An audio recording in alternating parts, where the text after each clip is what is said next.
दुनिया क्रिकेट का सबसे बड़ा मुकाबला कल होने जा रहा है, पाक भारत टाकरा। इस मुकाबले को इस कदर जोशो खरोश से देखा जाता है कि इसका कोई मुआवजा ही नहीं। लेकिन इस मुकाबले में एक सबसे बड़ी फिक्र की बात जो है वो इस ग्राउंड में नस पिच, जिसको ड्रॉप इन पिच कहा जाता है। इस वर्ल्ड कप में आपने देखा है कि बहुत सारे अपसेट हो रहे हैं, जिसमें अफगानिस्तान ने न्यूजीलैंड को शिकस्त दे दी, जिसमें कनाडा ने आयरलैंड को शिकस्त दे दी, और सबसे बड़ा अपसेट जो हुआ वो अमेरिका ने पाकिस्तान को शिकस्त दी। लो स्कोरिंग मैचेस भी हो रहे हैं, जिसमें पिचेस के ऊपर काफी तजिया किया जा रहा है। ये ड्रॉप इन पिचेस होती क्या है, इन ड्रॉप इन पिचेस को इस वर्ल्ड कप में इस्तेमाल क्यों किया गया? ड्रॉप इन पिचेस वैसे देखने में तो अमूमन ये वही पिचेस होती हैं जो आपको नॉर्मल ग्राउंड्स में देखने को मिलेगी, लेकिन ये पिचेस वहां तैयार नहीं होती। ये मखसूस मुकामात पर तैयार की जाती है और उसके बाद इसको लाकर ग्राउंड में नस्ब किया जाता है। बेसिकली ये उन ग्राउंड्स में लगाई जाती है, उन मैदानों में लगाई जाती है जहां पर नॉर्मल डेज में जो है वो क्रिकेट नहीं होती। ये उन मुकामात पर लगाई जाती है, जैसे अमेरिका हो, न्यूजीलैंड हो, ऑस्ट्रेलिया हो,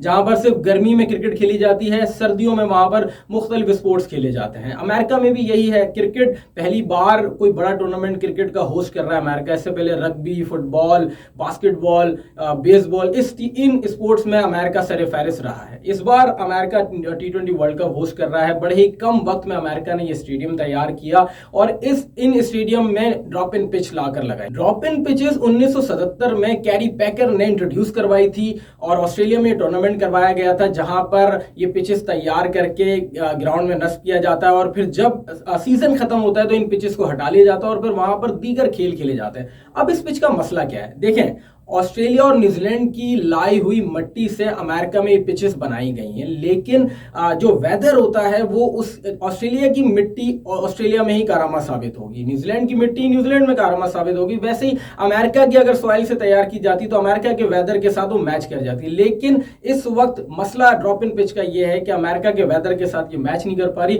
और सबसे बड़ा मसला ये है कि इस ड्रॉप इन पिच पर बॉल करवाने वाले बॉलर को ही नहीं पता कि बॉल कितना स्विंग होगा, इसमें कितना रिवर्स स्विंग मिलेगा मुझे, और बॉल कितना इसमें रगड़ खाएगा। इसका बॉलर को खुद को नहीं पता, इवन बैट्समैन को भी नहीं पता कि बॉल कितना स्विंग हो रहा है, कब तक स्विंग होगा। तो ये बड़ा मसला है। और इस विकेट की एक और खास बात यह है कि बैट्समैन भी चल सकता है, बॉलर भी इसमें करामत साबित हो सकता है, और कल के मैच में निसाऊ काउंटी स्टेडियम में यही पिच लगी है। अच्छा, और सबसे बड़ा मसला यार, अगर आईसीसी भारत को ही फैसिलिटीज दे रहा है तो मैं कहता हूं कि वर्ल्ड कप उठा के दे दे भाई भारत को। सीधी सी बात है, वर्ल्ड कप आप दे दें भारत को, क्योंकि हर हमने देखा 2023 का वर्ल्ड कप उठा के देख लें या जितने भी आईसीसी टूर्नामेंट में, उसमें भारत को फैसिलिटीज आईसीसी की जानिब से दी गई हैं। और निसाऊ काउंटी स्टेडियम में जहां पाकिस्तान को प्रैक्टिस करने भी नहीं मिली, वहां पर भारत ने इस टूर्नामेंट का अपना पहला मैच खेला आयरलैंड के खिलाफ। क्यों? पाकिस्तान प्रैक्टिस नहीं कर पा रहा, पाकिस्तान को वहां की पिचेस का नहीं पता, वहीं भारत को वहां की पिच का अंदाजा है। रोहित शर्मा ने 52 रन स्कोर किए, 97 रन पे आयरलैंड की पूरी टीम बुक कर दी गई। इस कदर इंटेंसिटी वाला मैच हुआ। अब भारत को